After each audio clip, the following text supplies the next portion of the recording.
the Ombudsman has deputized the NBI to investigate. But outside of the Ombudsman's deputization, the NBI also has plenary power to investigate matters, motu proprio. And so, please don't be of the impression that all this is just because of the issue of the alleged inquiries. So, this can go beyond that. So what are you exactly investigating with respect to Okay, that? You tell me, because you're being overbroad. So, ganito lang, sir. So, we have prepared individual interview rules for... We do not consent. We already made it clear. We do not consent. You may accompany your client. Never mind. So, It does not all matter. your- We do not consent. We want to make that clear. We do not consent. To ask Which questions. part of no? We do not consent to be interviewed at all. We want to leave, and there is nothing in the law that will prevent you from us leaving here now.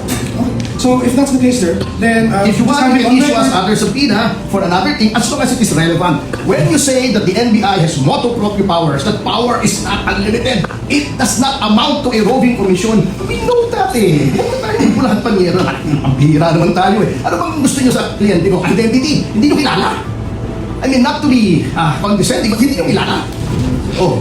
Ganito, sir. We can answer those questions in the right forum. We have an interview room where you may We be do not. present. No, we're not. Kasi you want We are answers to not your going to be questions, sir. interviewed. We are not going to be interviewed. Yes. President Mundo, you said you have plenary powers as the National Bureau of Investigation. Can you imagine, you're going through budget deliberations in Congress. You're spending resources of the government investigating a land crime. Walang krimen dito. I knew you were used during the Napoles investigation. May krimen doon. May scam. You were used in the PhilHealth scam. But ngayon, in plenary powers, you're expanding you to investigate these people. Sir, excuse me. These people, as you say, they're witnesses. They're allegations of crime here. Remember, the 18 Marines. Yeah, you want to establish first their identity. So you establish their identity. Now, if you want to investigate the affidavit, you investigate the substance. Pero for you to say na yung deputization nyo can go beyond the ombudsman, again, I'll repeat, you will go through a budget deliberations. And you are already saying that the NBI is doing this. Spending of the resources of government, investigating a land crime. Sir, I'm just warning the NBI. Wala naman antay dito. I understand you. Sir, just to be clear, Attorney Mark Santiago. yes, Attorney Mark Santiago said we respect all your sentiments. At hindi kami maglalagpas dun sa aming mandate. Ito po is yung background investigation at saka credibility verification. Yun lang po. Tapos yung credibility, yes sir, let me finish na sir. Let me finish. No. Sinabi mo hindi kayo lalampas. Lumalampas ka na ngayon eh. No sir, Oh. I'm explaining. Let's not be overly dramatic sir. Simple lang po. If you want, i-discuss po natin lahat sir. Sasabihin ko lang po na credibility verification. Kasama po doon yung statements nyo kung credible ba o hindi. Yun lang po sir. Yun lang po, sana maintindihan nyo. Yung statements nyo, kung consistent ba with evidence, consistent ba with yung logic, lahat po yun. Kasi bago po mag-imbestiga yung ombudsman, yun po yung gagawin natin. Hindi po kami mag-imbestiga ng iba pa. Nasama lang po yung mga iba kasi base sa statements nyo, meron pong circumstances na kailangan imbestigahan para malaman yung credibility, sir. Yun lang po. So other than that, if you will refuse, of course you can refuse, sir. We're just here to inform you na yun po yung proceedings na mangyayari. Okay. Yung credibility po na sinasabi niyo. So, yung beyond the identity, you also want to establish the credibility of the victim. As stated in the deputization, sir. Credibility verification of the 18 individuals. Yun po who executed the joint activity. Kasi sir, you filed a complaint to the ombudsman. The ombudsman deputized us to conduct background and credibility verification for their proceedings. I just want to execute the affidavit as part of the affidavit. Sige, ma'am. We're just wondering how you see it. Sige, ma'am. Definitely there should be discussion. There is it will be revealed later. Kasi right now, as you can see, you're being, this is a semi-public forum, so we don't want to disclose it here. But it will be disclosed during the interview, which you are welcome to understand.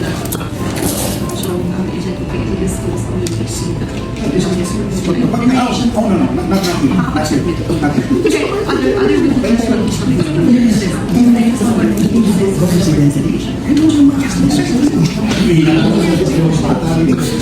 During the I cannot show you right now. I show you.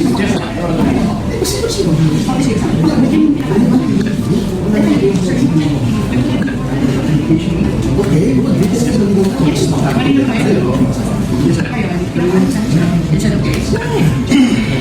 Teka muna. Do you not know the identity of the subject? Oh, what is the purpose of the ID?